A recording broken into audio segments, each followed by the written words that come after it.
우리가 성경을 통해서 배울 수 있는 여러 가지 중요한 교훈 중에 특별히 죄에 대한 그런 아주 소중한 지침과 또 교훈을 배울 수가 있습니다. 사실 우리가 살아가는 이 세상, 이 사회에서는 죄에 대한 이야기를 잘 하지 않습니다. 또 싫어합니다. 그리고 죄라는 말 대신에 그것은 어떤 사회적인 문제 때문이다, 상처 때문이다, 환경 때문이다, 그렇게 이유를 대고 있죠. 그리고 어떤 소수의 권리다 아니면 인권이다 라는 이유로 인해서 죄라고 지칭되는 부분들을 굉장히 꺼려하기도 합니다. 하지만 분명히 하나님께서는 죄는 죄다라고 말씀을 하세요. 그래서 성경을 통해서 죄가 본질적으로 무엇인지, 죄의 기원이 무엇이고, 죄의 근본적인 원인이 무엇이고, 그리고 그 과정이 어떤 것이고, 또 그것을 통해서 나타나는 치명적인 결과가 어떤 것인지도 우리에게 말씀해 주고 계십니다. 자, 오늘 본문을 통해서 과연 죄는 무엇이고 또 죄가 끼치는 그 엄청난 파급력, 그 영향력이 어떤 것인지를 함께 살펴보도록 하겠습니다.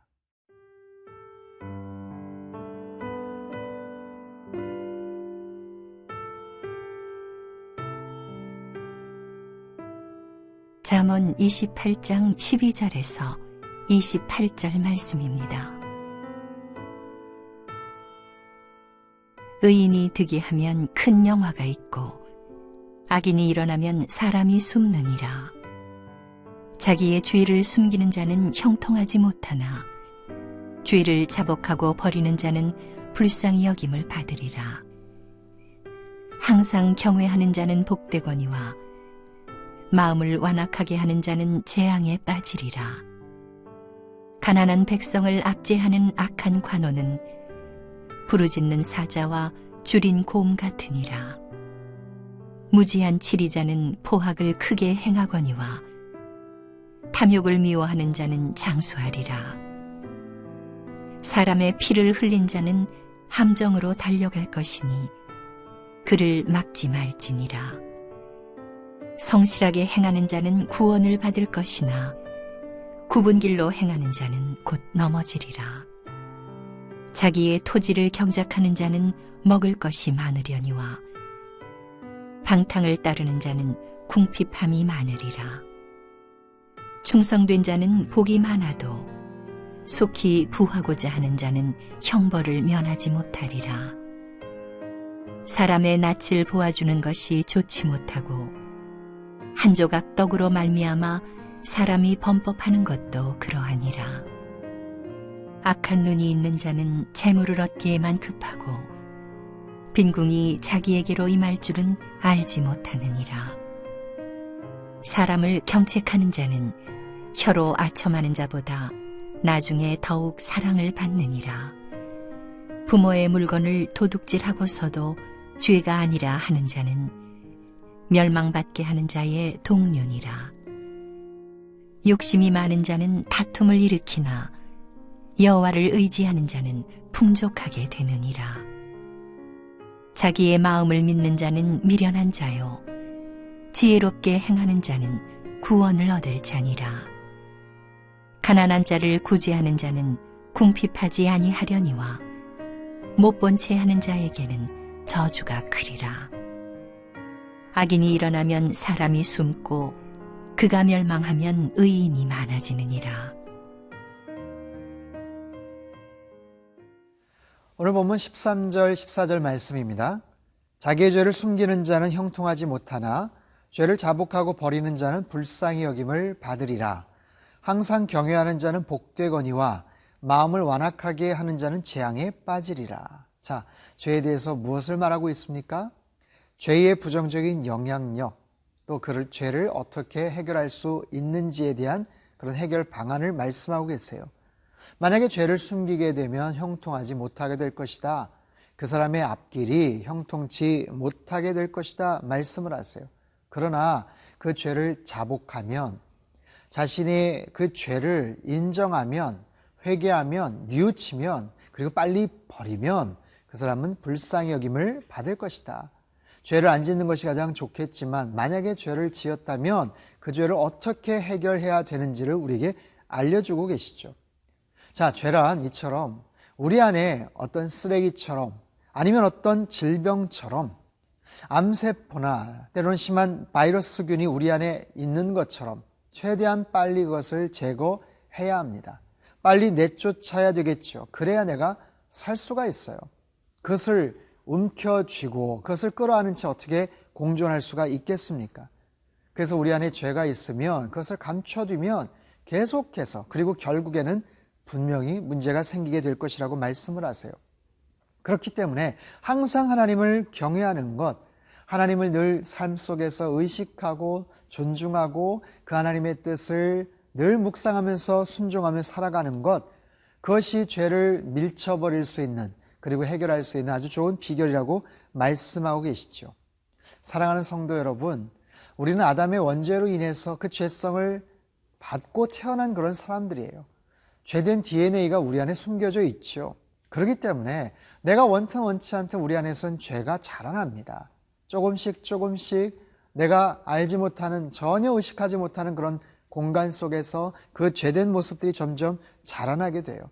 그 죄의 씨앗들, 더 깊이 뿌리를 박으려고 하는 그 죄된 모든 뿌리들을 여러분 날마다 성령의 능력으로 소멸시키십시오. 그리고 제거하십시오. 그렇게 하나님을 늘 경외하며 사실 수 있기를 바랍니다. 18절 말씀입니다. 성실하게 행하는 자는 구원을 받을 것이나 굽은 길로 행하는 자는 곧 넘어지리라. 자, 성실하게 행하는 자, 그리고 굽은 길로 행하는 자. 근데 특별히 이 곧, 시간을 나타내는 부사죠. 이 곧이라는 이 단어가 눈에 들어옵니다.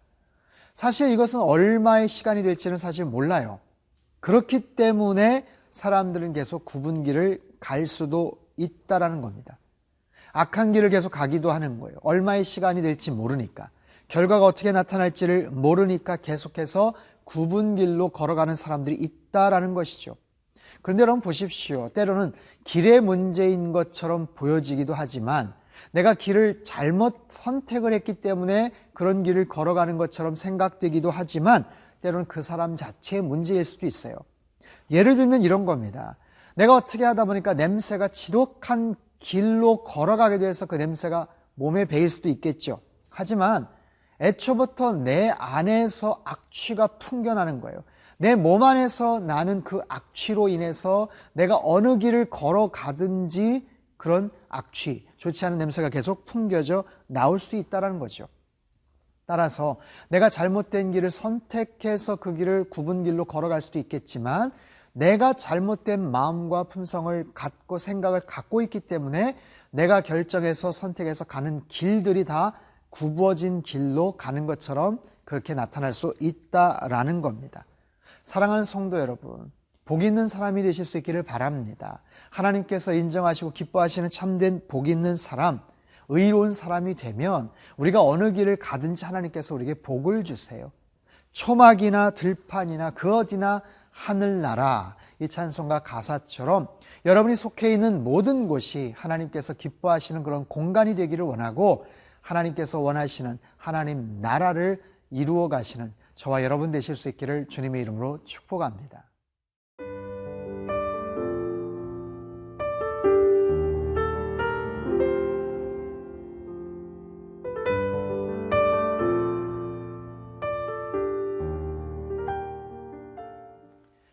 자, 계속해서 인간의 탐욕, 욕심에 대한 문제를 말씀하고 계십니다. 본문 20절, 21절인데요.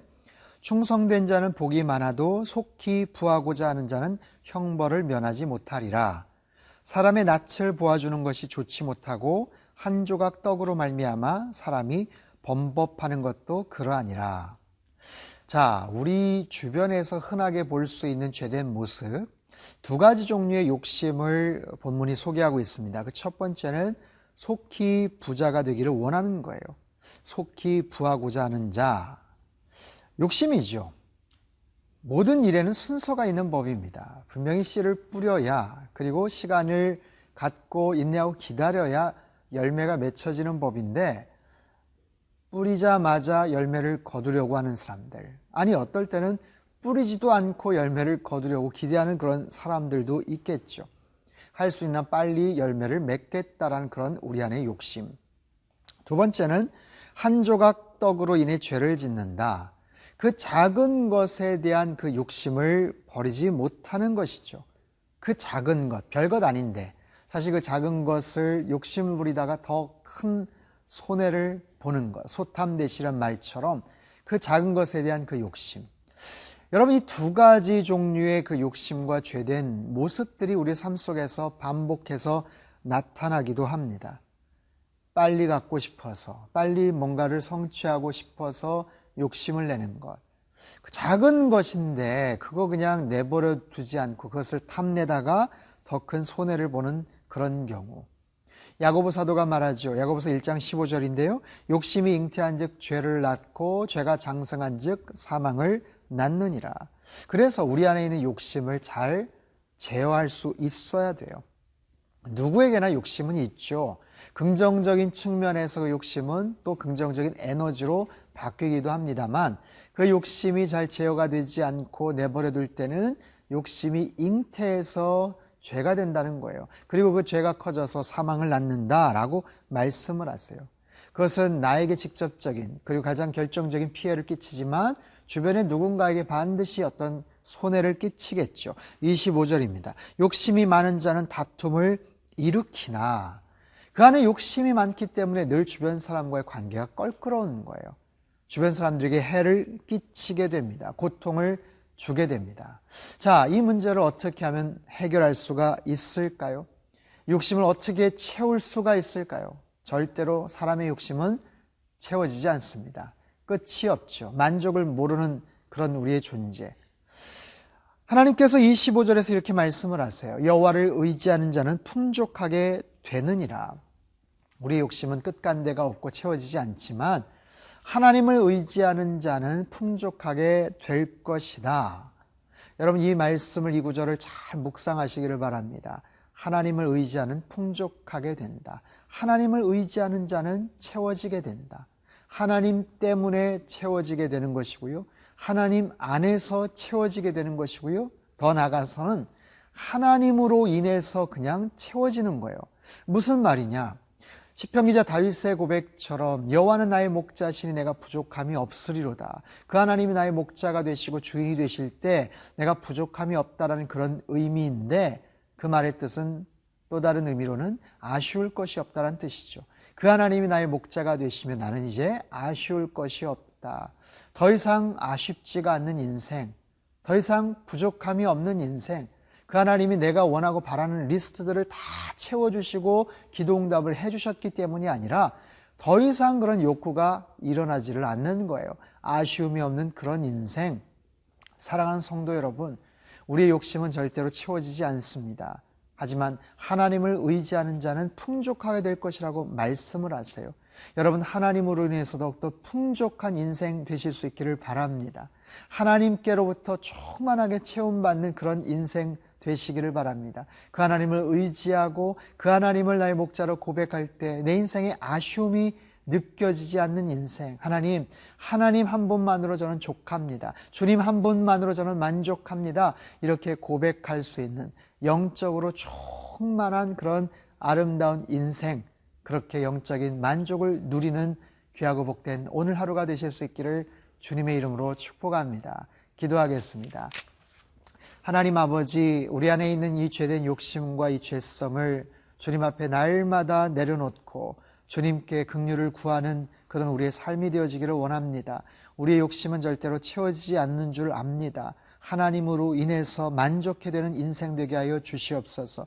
하나님이 내 인생의 목자가 되실 때 부족함이 없고 아쉬울 것이 없는 궁극적인 온전한 충만한 그런 상태에서 날마다 하나님과 영적인 아름다운 교제를 누리며 살아가는 귀하고 복된 오늘 한날이 되도록 주님 축복하여 주옵소서. 존귀하신 예수님의 이름으로 기도합나이다. 아멘.